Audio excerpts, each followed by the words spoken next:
I'm Anne, co-host of Transparency in Teaching, a part of the Education Podcast Network, just like the show you're listening to now. Shows on the network are individually owned, and opinions expressed may not reflect others. Find other interesting education podcasts at edupodcastnetwork.com. John Vander Els and Josh Ray have an amazing background in education. They also are the authors of an awesome book, The Foundation for Change, focusing on the 4 pillars of a PLC at work. Powerful book, easy to understand and use, and filled with resources. Oh, it's incredible. Thanks for listening. Oh, by the way, before you go, it'd be so cool if you helped out the podcast. How could you do that? Well, I got 3 ways that you could do that. 1, you could tell a friend and share links. 2, you could go to my website and leave a review and subscribe. And 3, click on the link on my website homepage to buy me a coffee. And by doing this, you could donate $1 or $2 to help me address the costs, associated with producing a podcast. That'd be so cool. You are awesome. Enjoy the show. This really is where the rubber meets the road. You can have a mission statement, a vision statement, but ultimately, if you haven't talked about what the expectations are for all staff to uphold that will allow you to truly meet that mission and vision, then that's oftentimes a missing piece for schools. The problem that schools run into is that all of those things are predicated on one major idea, that it's the school's responsibility, the professional's responsibility to do whatever it takes to ensure the learning of every child that they serve. And while that doesn't seem revolutionary, I think John would agree, as we've worked with schools, fundamentally, a lot of schools have never really come to the point where they say, it's my job to change my practice. It's the Education Podcast, your favorite show, with lots of groovy guests and they share what they know. So crank it up to 10 and let your neighbors know that here's another show with Dr. Steve Milletto. Teaching, learning, leading, K-12. Teaching, learning, leading, K-12. Teaching, learning, leading, K-12. With Dr. Steve Milletto. Jonathan G. Vander Els specializes in supporting teachers and administrators in schools and districts across the country in developing, sustaining, and enhancing structures to support all learners. As a practitioner, Jonathan is able to blend his experience and expertise to meet educators where they are and assist them in developing practical next steps to ensure high levels of learning for students in their school. Jonathan serves as a project director for the New Hampshire Learning Initiative, overseeing and participating in supporting the competency-based work in schools throughout the state of New Hampshire. Formerly, Jonathan was principal of Memorial Elementary School in Sanborn Regional School District in New Hampshire. Under his leadership, Memorial School became a nationally recognized model PLC and competency-based learning elementary environment. Jonathan has an education specialist degree from the University of New Hampshire in educational administration and supervision and is certified as a superintendent, principal, and teacher. Dr. Joshua Ray is an educational speaker and author who has led the professional learning communities, PLC, at work process at the elementary, secondary, and district level. He is passionate about building healthy school cultures, the work of collaborative teams, systems of support, and educator well-being. As assistant superintendent, Dr. Ray helps schools collaboratively build district common assessments, unite around common expectations, and improve teaching and learning. He worked alongside principals and instructional coaches to make the PLC at work process practical and meaningful. Josh holds a doctorate in educational leadership from the University of Arkansas. He is a National Board certified teacher and an Arkansas Master Principal graduate. Our focus today is John and Josh's book, The Foundation for Change, focusing on the 4 pillars of a PLC at work. John and Josh, thanks so much for being on the show, and say hi to everyone. Stephen, thank you so much for having us. We're so excited to be here. Josh and I are really excited about this book, and we think it's going to help a lot of educators in their work.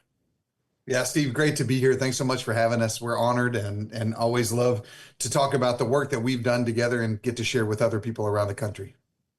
Well, it's great to have you both on the show, and I got to tell you, your book's awesome, and I think it's going to be very helpful for practitioners to understand more and be able to help them use the PLC at work process. So, our focus today is your book, The Foundation for Change, focusing on the 4 pillars of a PLC at work.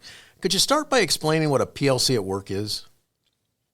Well, why don't I kick off, Josh? A PLC at work is really indicative of the process that schools or districts are using to support the needs of all learners in their school. A PLC at work is ongoing and really requires collaborative teams that are part of that process to be engaging in collective inquiry and action research. And so this is ongoing process that adults are really working together to try to support the needs of their students, and they're doing that together, collectively. I would just add to that.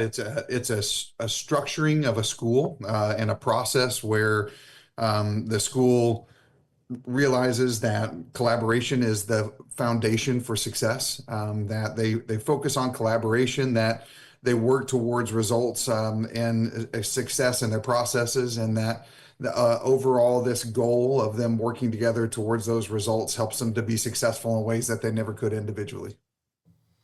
Awesome. I appreciate it. All right. So I got to say this, because you guys don't live like next door to each other, and you're not even like in states that neighbor each other.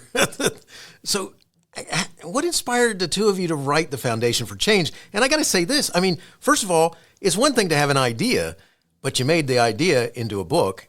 And then second of all, like I said, you're not neighbors.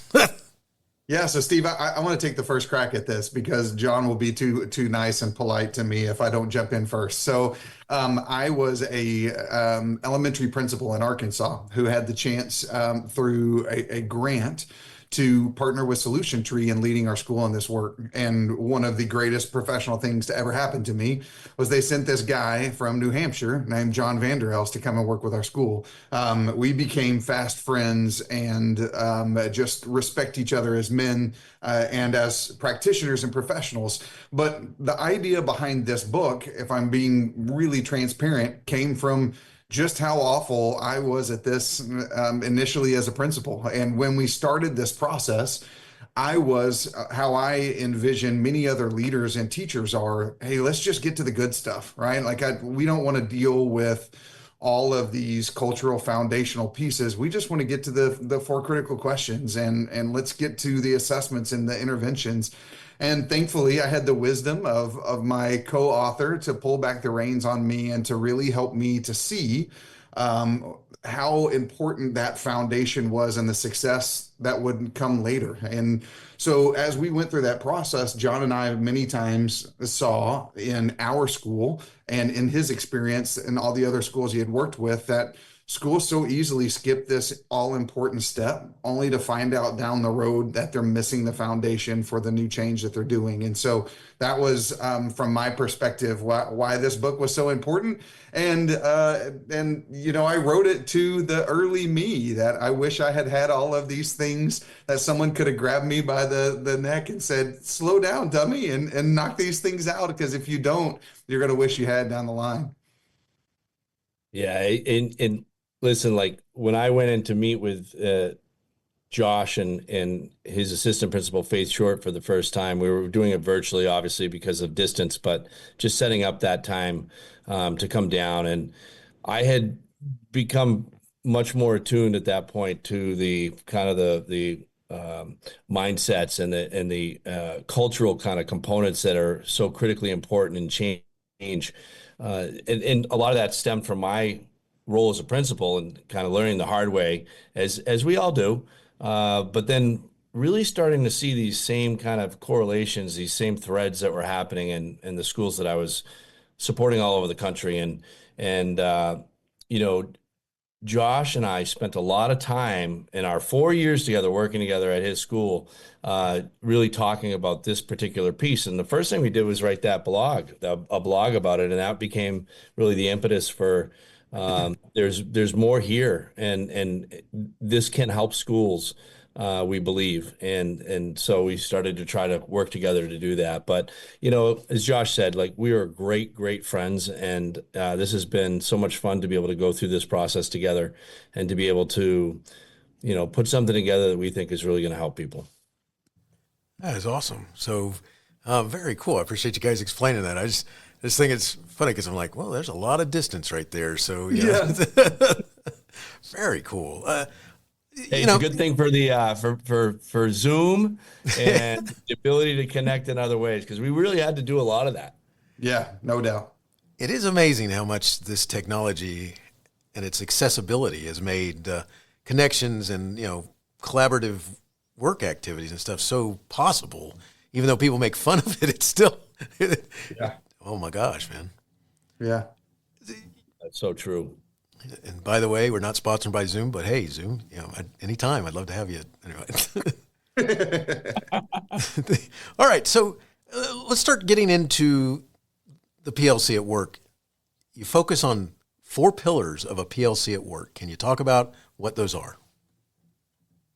Sure. Why don't I'll do a high level overview of these. So the 4 pillars, obviously, we publish through Solution Tree. We're associates and authors for Solution Tree.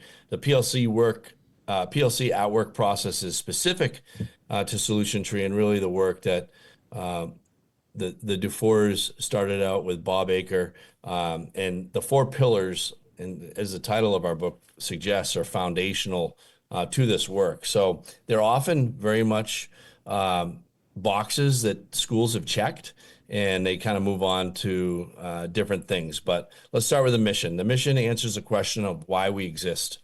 And so that's something that schools don't often actually sit down together and think about. Why do we exist as a school? It really defines the fundamental purpose of the school, and it allows schools to really start to clarify what their priorities are and allow an area of focus for the school together collectively, which is important. Oftentimes, Josh and I use the example of or ask the question with folks that we're working with, how many have been involved in writing a mission statement? And a lot of hands will go up. And then we'll ask the follow-up question of how many of you spent more time trying to wordsmith the mission statement rather than actually think about what it represents and what it means and what it will look like. So that work in developing the mission statement, truly laying out why we exist, is key. The vision answers the question of what the school needs to become to accomplish that mission, to accomplish the purpose. So it really becomes school or district, but we like to focus at the school level, what that school needs to become to make that mission a reality. The values or collective commitments are really the answers the question of how we must behave to achieve the mission and vision. And so the values are really kind of laid out through what we call collective commitments, and really provide that guidance for the behavior of staff. This really is where the rubber meets the road. You can have a mission statement, a vision statement, but ultimately, if you haven't talked about what the expectations are for all staff to uphold, that will allow you to truly meet that mission and vision, then that's oftentimes a missing piece for schools. And then lastly, the goals. We have to have ways to mark our progress. We have to have that kind of those checkpoints that exist that allow us to make sure that we're on track. And if we're not, allow us the opportunity to make changes so that we can be on track. They establish priorities, and they really allow schools to pinpoint those targets, those timelines that are necessary to meet the goals that have been set. Excellent. I appreciate you explaining that, because you use the 4 pillars to be the basis for your book. And one of the things that, and so what I'm going to do is we're going to go through chapters here. I'm going to pull out a couple of things in each of the chapters, but I appreciate you explaining those 4 pillars, because they do act just like what you said. They're that foundation. So good stuff. All right. So in chapter 1, it's mission, clarifying why your school exists. So why is it important to understand why your school exists? Well, I think what I would say, and then I want to kick it over to John on this, is that, I referenced earlier as a principal that what I wanted to get to was the work of collaborative teams. Let's pick what our most essential skills are. Let's plan our assessments, and let's dive into the RTI process, that tiered system of support. The problem that schools run into is that all of those things are predicated on one major idea, that it's the school's responsibility, the professional's responsibility to do whatever it takes to ensure the learning of every child that they serve.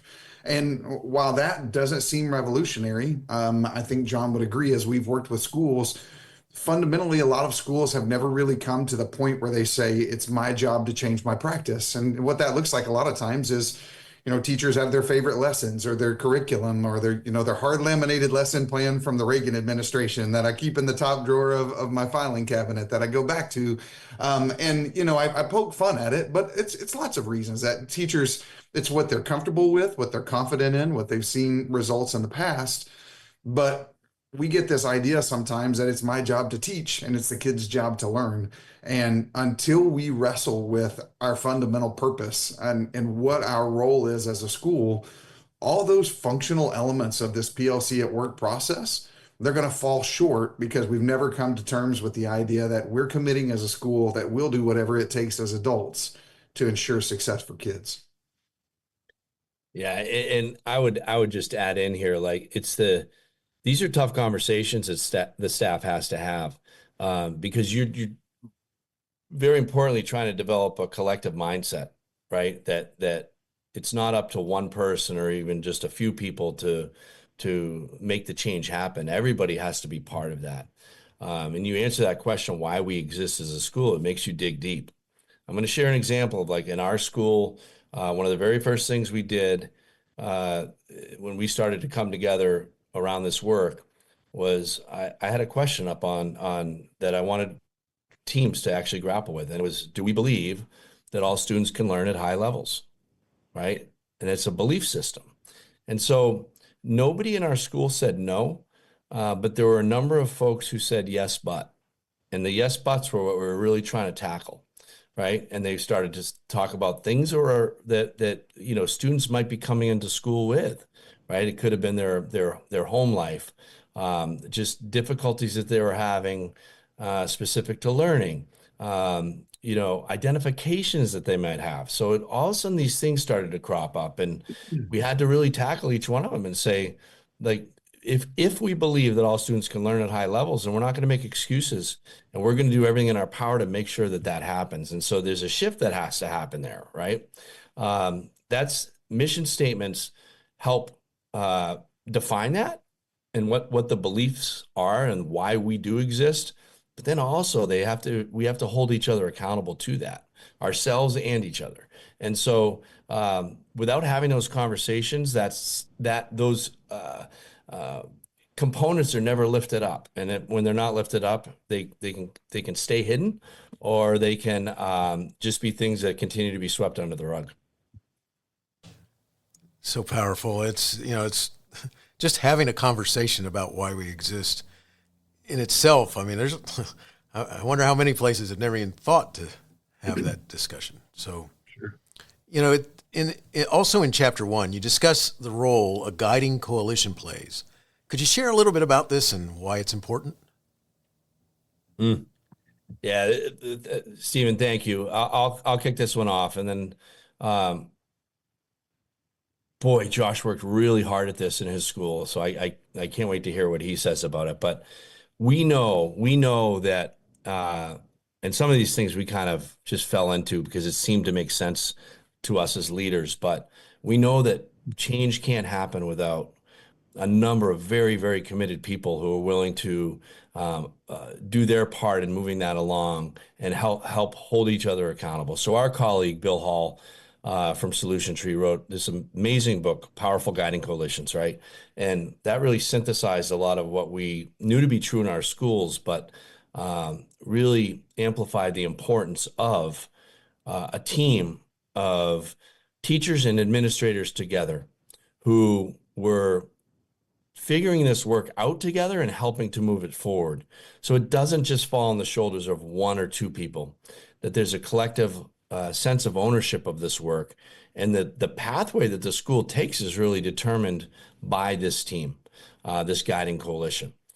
So I think we can't underestimate the sheer enormity of that work and of the importance of a guiding coalition to help that work come to fruition. So it's a team of teachers and administrators together who are figuring out the work together and then helping to determine what that pathway looks like. Steve, what I think I would add to that, it's something that's really interesting that I see pretty regularly, and I'm sure John would echo, is we'll go into schools where teachers collaborate, but leadership's isolated. And that somehow we think that our second grade teacher team needs a team to collaborate with, but anyone on their own could somehow lead a school.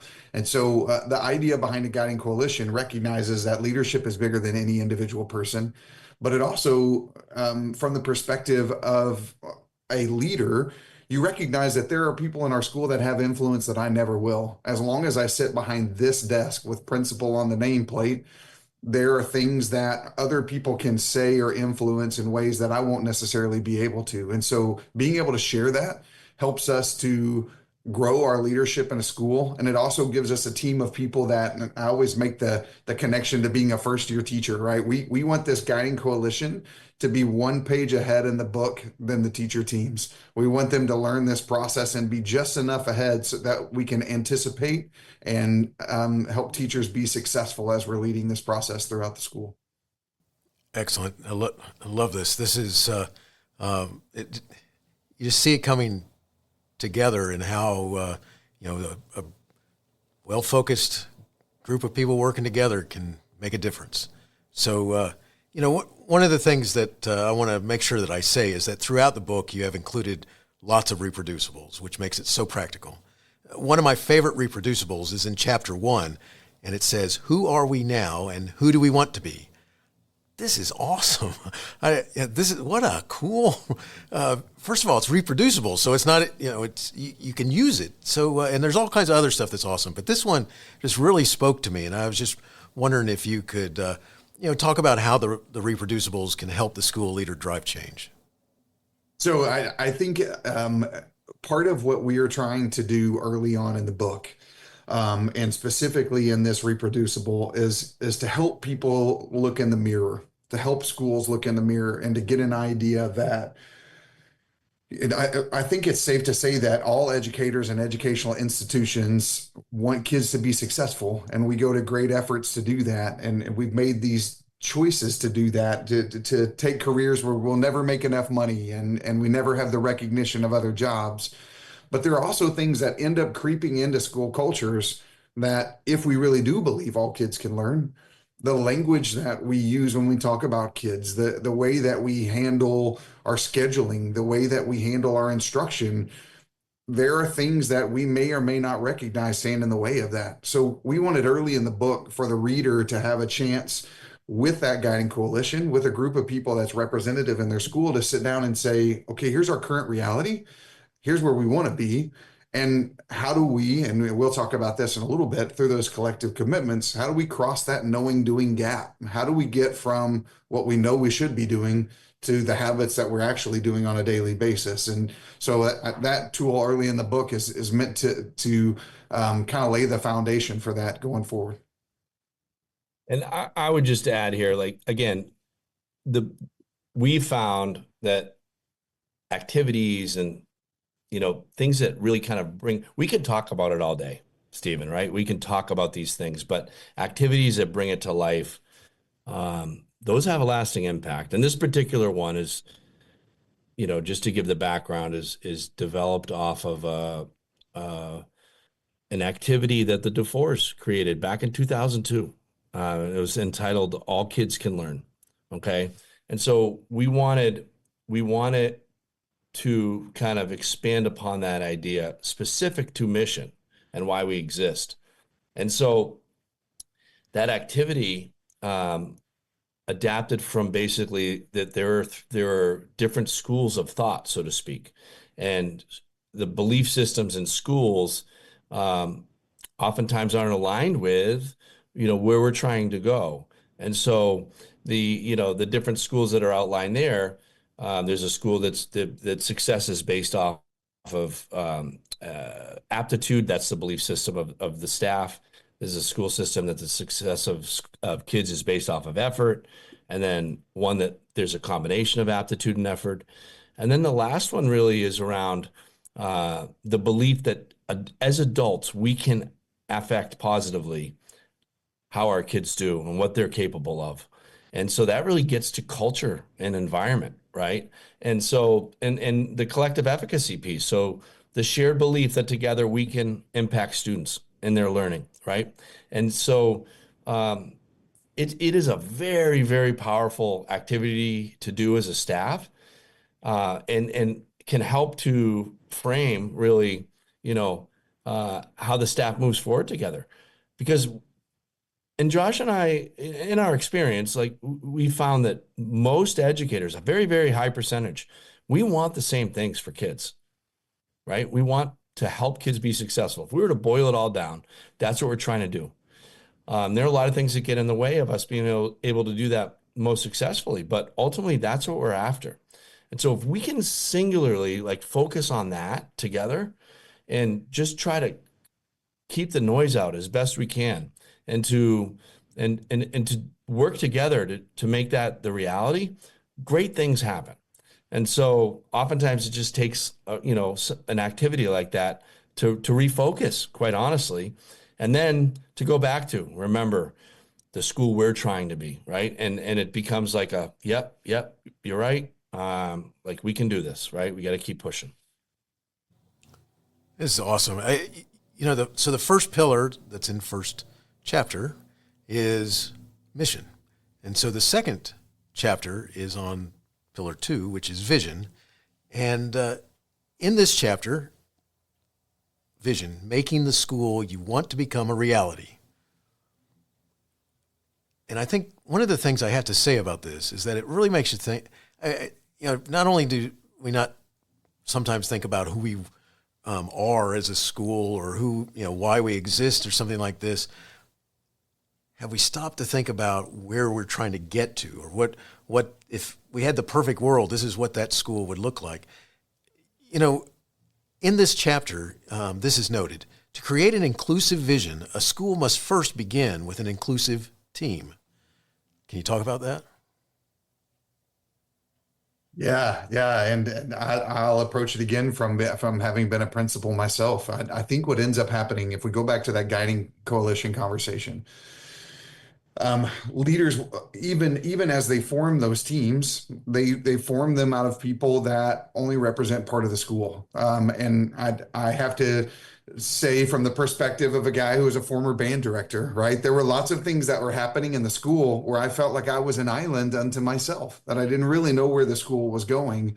And there were things that I had great passions about as a music educator, as someone that connected kids to the arts and to things outside of the school, that I knew would drive our school forward, but the voice wasn't at the table. And so what that quote means is that when we come together to create something that is unifying and motivating, that picture of what our school can become, that's worth the effort it takes to get there, we need to have special educators as part of that conversation. We need to have extracurricular teachers as part of that conversation, para educators. There needs to be, all the stakeholders of our school that have skin in the game need to be part of that process, because it belongs to all of us. And if it's something, that does not bring certain components into the school, well, then that's not really their vision. And that's not something that's going to motivate the same kind of effort. We see this all the time in schools that do the PLC process, right? We'll be very, very focused on English teachers, and all the English teachers are thinking, dang, I wish I'd have picked a different content area, right? And then the band director is just sitting in the corner, and the principal's like, hey, don't do anything wrong. I'll see you at the end of the year.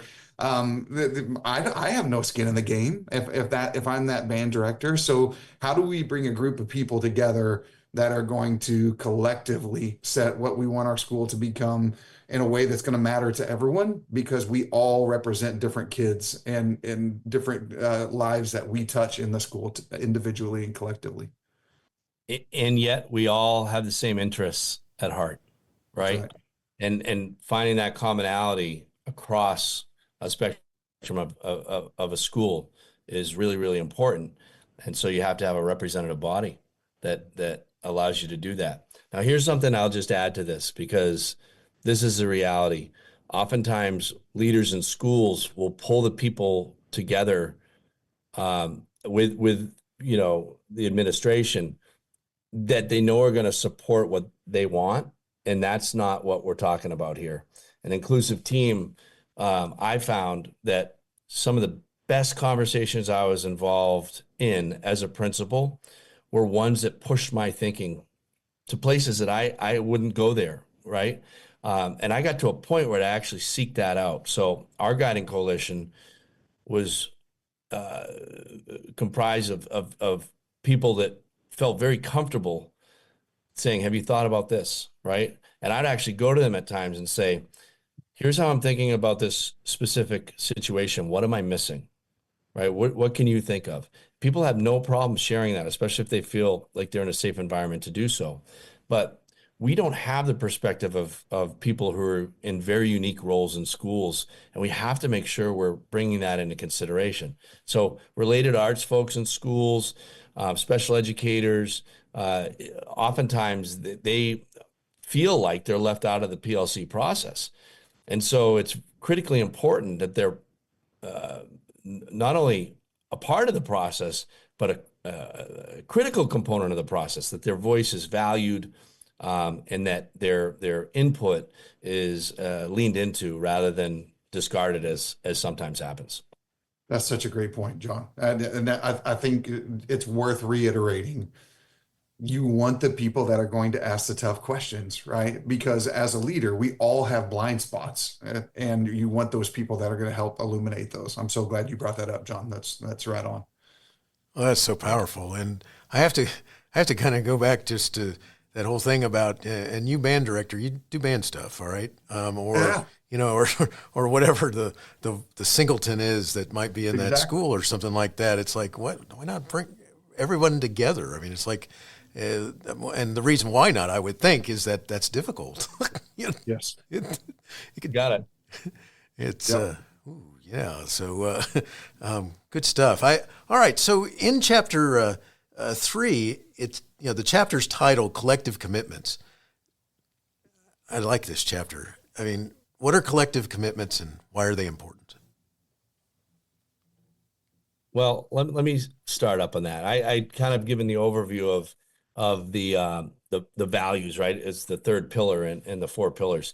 And from that, I had said that the collective commitments really were the habits, behaviors that a staff will put into action. And really what it is in support of the vision and mission, in support of the work of trying to meet the needs of all of the students. But they end up being, quite honestly, I mentioned this earlier, it's where the rubber meets the road, because you can create collective commitments, these behaviors that are going to guide the work of every staff member in the school. The reality is that they can't just be words on a piece of paper. They have to be upheld, and not just upheld by 1 or 2 people. They need to be upheld by everyone. And so when those collective commitments are created, the very important next step is that that work is not just kind of put to the side and everybody goes about their way doing the things that they've always done. I'm going to share kind of an example of this. Our staff realized that the decisions we were making as a staff were very often done based upon what was most comfortable for adults, and that was just a gut shot for us, because once we actually kind of realized that, I was like, what are we doing?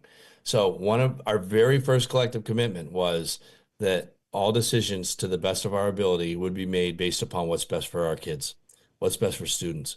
And so we started to actually try to live that, right? As a principal, I was messaging that to our community. This is the decision we're making. This is how we believe it's best for our kids, best for our students. And you know what? It started to become how people were making decisions. Our teams were doing it. They were even saying, like, this is what we're going to do, and this is how we believe it's best for kids. So it was starting to drive that. That's a collective commitment, right? You're changing behaviors, and it's based upon what we believe is going to be best for the kids, and allow our teachers to be put in the position to be most successful in supporting them. Yeah, this chapter, Steve, drew a lot of inspiration from research outside of education, because there's this real psychological gap. And I think it goes to why people skip through this process, and why these 4 pillars are, as John said earlier, a box to check. Because I would say every listener to this podcast has been in an organization that had a mission statement, but the vast majority of us have not been in organizations where the mission statement directly affected the behaviors of the adults.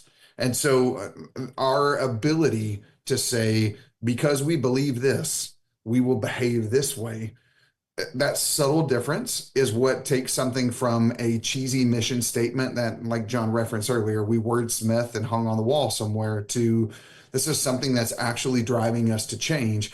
And the reason that that's so important is that will be a difficult point in the building of culture for a school, because now you're not just getting me to agree that we want all kids to learn, you're asking me to change my behaviors. It's really hard to hold people accountable for their intentions, right? That's almost impossible, but I can hold you accountable for your behaviors. And once we make that change, or take that step, now all of a sudden we don't have a mission statement anymore. We have something that's driving our school to be different as adults. So that gap was something we spent a lot of time looking outside even of education to say, why is this a problem? Not just for schools, but for organizations and for individuals. I mean, we all face this in our lives. I wish I could lose 20 pounds, but I had another bacon cheeseburger, right? I mean, how do I change the habits to get me from where I currently am to who I want to be? And that component,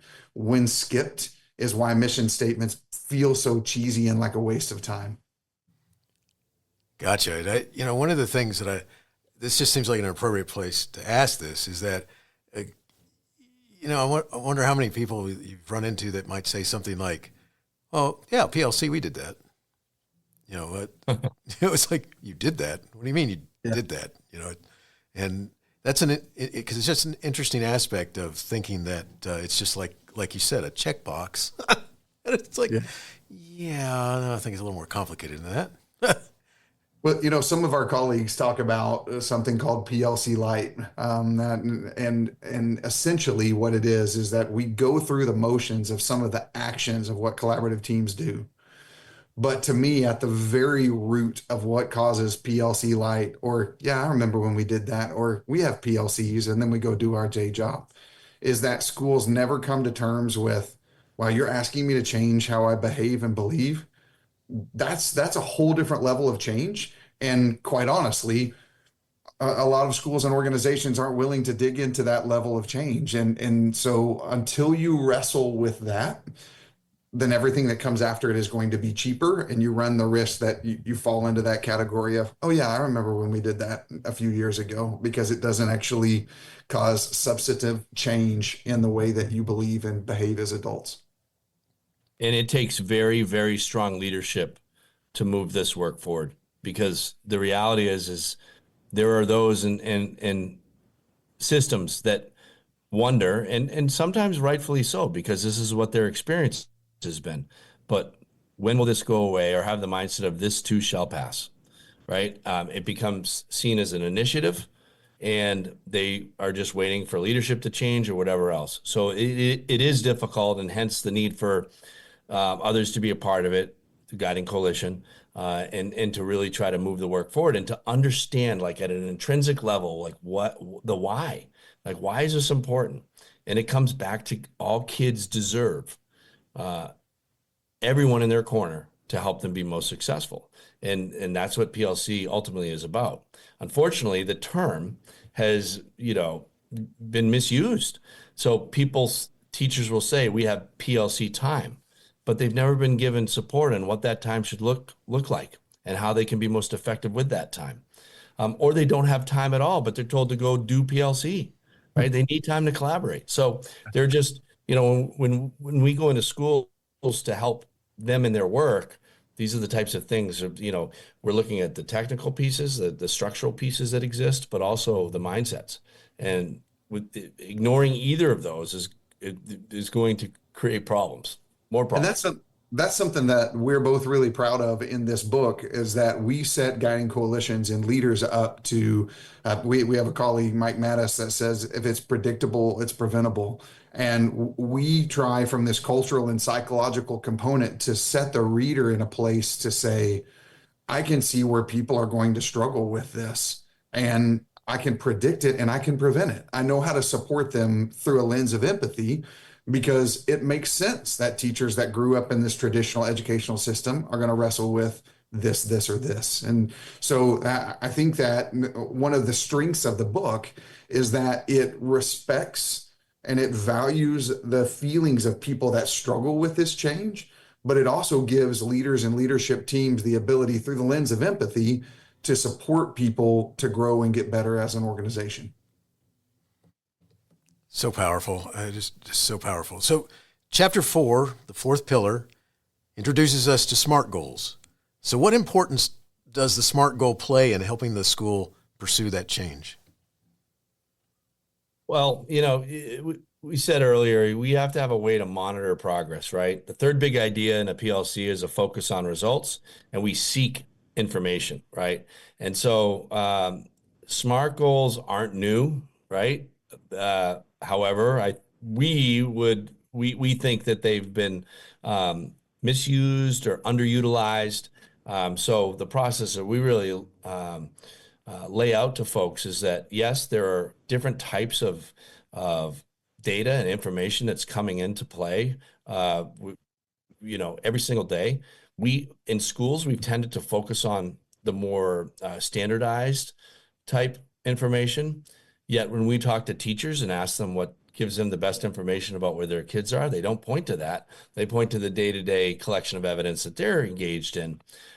So we really lay out a process that leans into the evidence that collaborative teams are collecting through common formative assessments, their day-to-day practices, end of unit summative assessments. And we use the cycle of data collection that allows teams to really see both the here and now, right? Where are students related to what we deem to be essential. And also we have these kind of temperature checks where the benchmark assessments can come in. And we look at that information and we try to make the best sense of it. Are our kids demonstrating mastery, proficiency on the things that we, again, deem to be most essential? And if not, what are we doing about it, right? And if they are already, how are we extending that learning? So this process that we kind of lay out, and there are a number of reproducibles that we created to help people, teams really kind of navigate that process, is doable in the sense that it's making sense of data that quite honestly schools are asking teachers to look at anyway, right?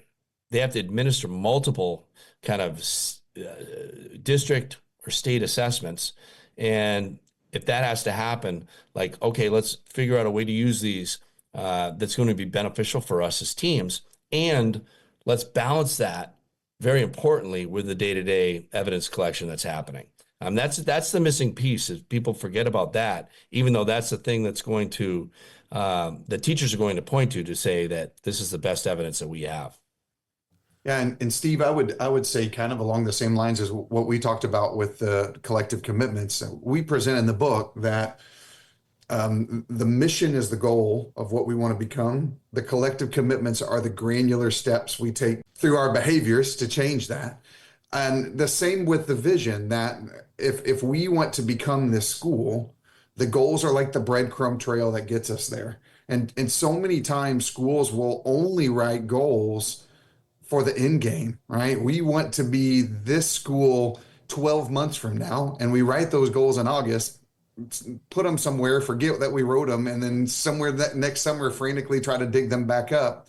So what we try to say in the book is that it's great to write those long-term goals, but how can we let goals be the process by which we go step by step forward, and then can turn around and see our progress somewhere down the line of look where we've come one step at a time on this breadcrumb trail from the school we were to the school we're trying to become. Josh, I'm so glad you mentioned that, because one of the things that often is overlooked in schools are those kind of step-by-step successes that really lead to change, right? We're so busy, right? And I was guilty of this.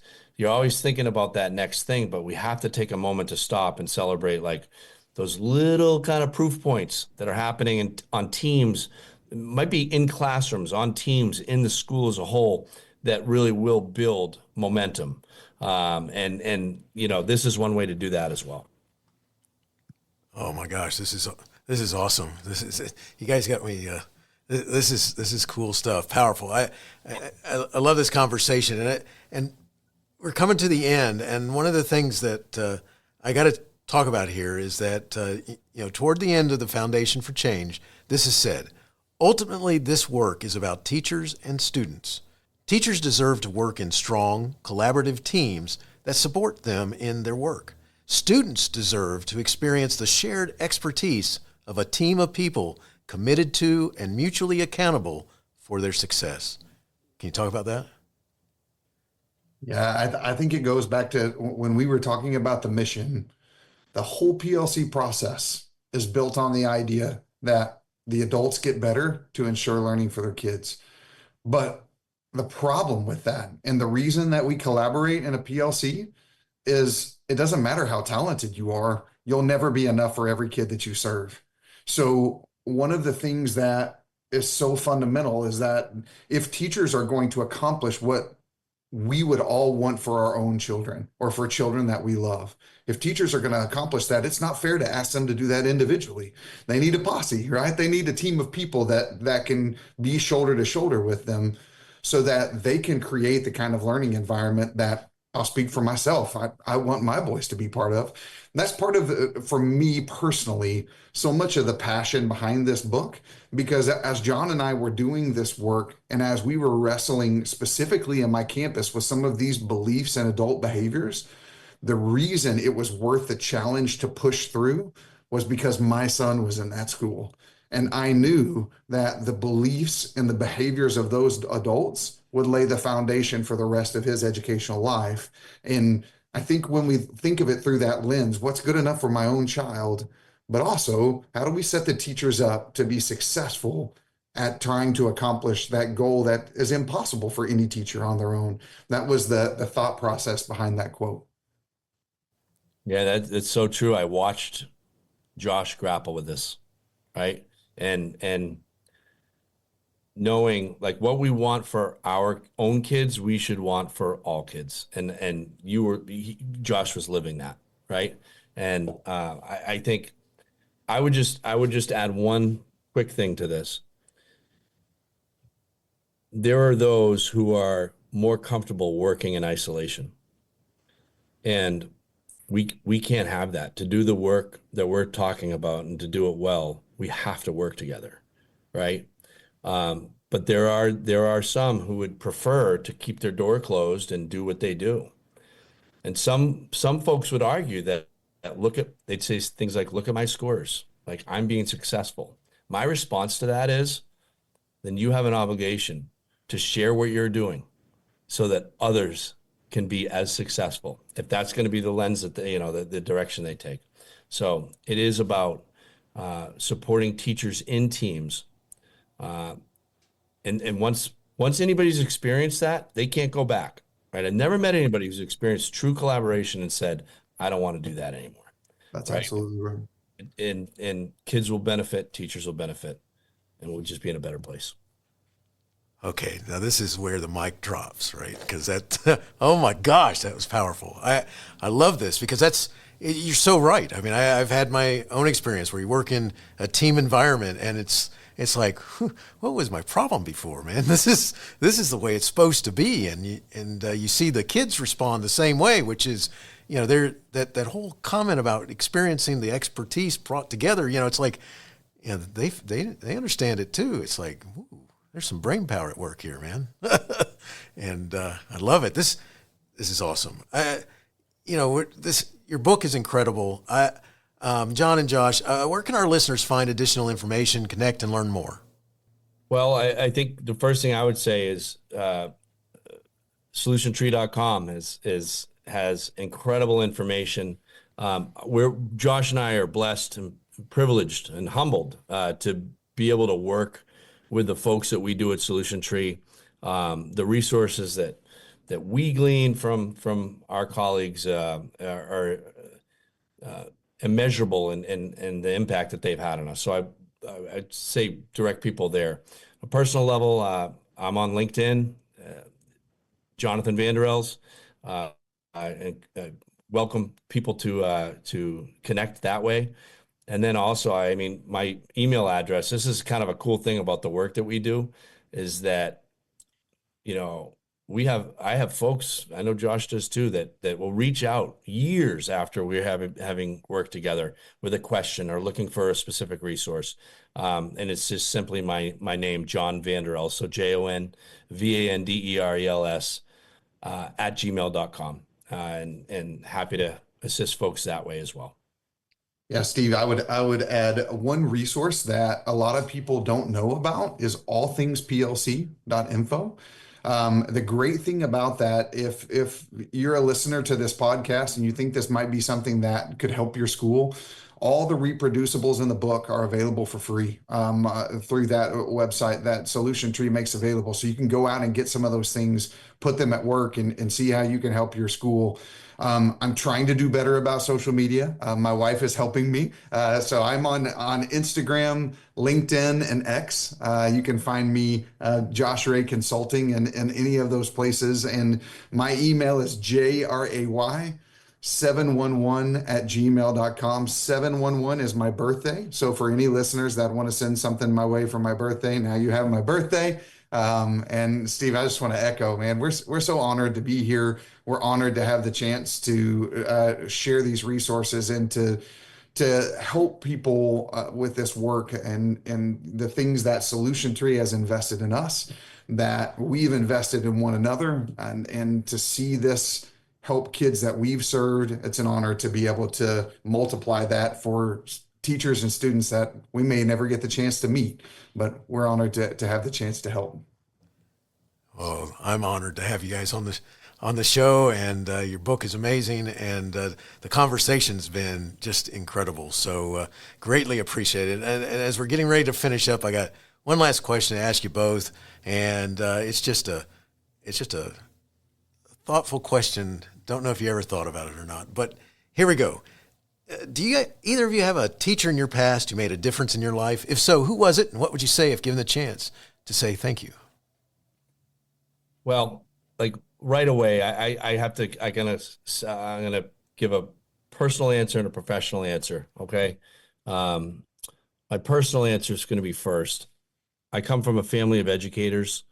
My grandfather was a principal and a teacher. My dad was a principal and a teacher. My mom was a first grade teacher. So I point to my mom and my dad first as just having the greatest influence on me. And then growing up and just watching how they navigated different things, just incredible impact. And then I was very fortunate to marry an educator. So my wife, Stephanie, was a middle school math teacher. She now teaches at the university level. And, you know, she and I, and our family, obviously we, you know, connected, through school, actually. Like we were both sent to a leadership conference, and that's where we met. So I'd point to them. And I had, an English teacher, my junior year of high school, named Rebecca Thompson, and I have thanked her personally for this, but, I turned something in. I don't even remember what it was. It was some sort of a writing paper or project or something, and I had a B on it. She handed it back to me and asked if she could see me after, and I said, absolutely. Went and saw her, and she said, John, this is good. She said, but I know you can do better. And, you know, challenge accepted, right? So, and she said, I'm going to give you the opportunity to turn it back in. And so, of course, I went back and I made changes. I turned it in, eagerly awaited for her response. And she tricked me a little bit because she returned my paper, and it was now an A. And she said, Now I know what you're capable of, and I expect this from you every single time. Oh, nice. But I love the high expectation. Yep. Hook, line, and sinker, Josh. I loved that. I've always thought back to that she saw something, but she also had high expectations, and that became what was expected of me every single time, and I've carried that forward. So my dad always told me, if you're going to do something, do it right the first time, and I think that was kind of in that same vein. So there you go. Yeah, Steve. You'll see some of why John and I get along so well. I was the son of a teacher and married a teacher as well. And my mom was a kindergarten teacher for 40 years, and everything you can imagine about kindergarten teachers, she was just the personification of all those things. Sweet, kind, patient, had all the snowman sweater vests, right? And like all the kindergarten outfits. My wife is a high school counselor and is the greatest accomplishment of my whole life. And she's unbelievable and means so much to me. I want to give a shout out to a teacher that I had in high school. I was a student that never really struggled through school. And there was a lady by the name of Carol Bricker that was my sophomore pre-AP biology teacher. And one of the greatest things she did for me was she gave me a D on my progress report. And I was entitled, offended, upset, and had just had a hunk of flesh removed from my father when I got home from that grade. When I went in and had a really similar experience to what John described, where she just said, I know you can do better than this, and I won't allow you to settle for anything less. And she pushed me. She was the person that helped me to see what I was capable of. And she was the first time in my educational career that I couldn't just coast through and get the grade that I wanted. That when I got an A in her class, I had never been more proud of an A than that A. And I think that says a whole lot about her. I don't remember a lot from the biology, but I remember that. And I remember the things as an adult that I look back now, very similar to John's dad's advice, and know I want that feeling of pride, that when I get to the end of it, I want to be proud of what I did. And I learned that from Miss Bricker. So cool. Boy, you guys have some awesome teachers in your past. That's so cool. And your families. Oh my gosh, man. You got these families, family members, all kinds of stuff. This is cool. Man, you should meet our wives. We married way up. We married way up. Nice. That's so cool. We did. That is awesome. Well, John and Josh, thank you so much for talking with us about your book, The Foundation for Change, focusing on the 4 pillars of a PLC at work. Awesome information, awesome focus, creates a guiding plan to help the PLC at work process happen, which is so cool. Wishing you the best in all you do. Thank you so much, Steve. Thanks for having us. Hey, you have been listening to Teaching, Learning, Leading K-12, a podcast to help you help kids achieve their dreams. Teaching, Learning, Leading K-12 is a member of the Education Podcast Network. Podcasts for educators, podcasts by educators. Teaching, Learning, Leading K-12 is a member of the podcast network based in Canada called Voice Ed Radio. Voice Ed Radio, your voice is right here. The opinions expressed on Teaching, Learning, Leading K-12 are those of the guests and host. Teaching, Learning, Leading K-12 is intended to share ideas, advice, and suggestions. Teaching, Learning, Leading K-12 is produced for educational purposes. Hey, thanks for listening. It would be awesome if you visited my website at stephenmiletto.com and connected with me, left a review, and listened to more episodes. And by the way, you could also share it with your friends, with your family, and your colleagues. Thanks so much. You're awesome.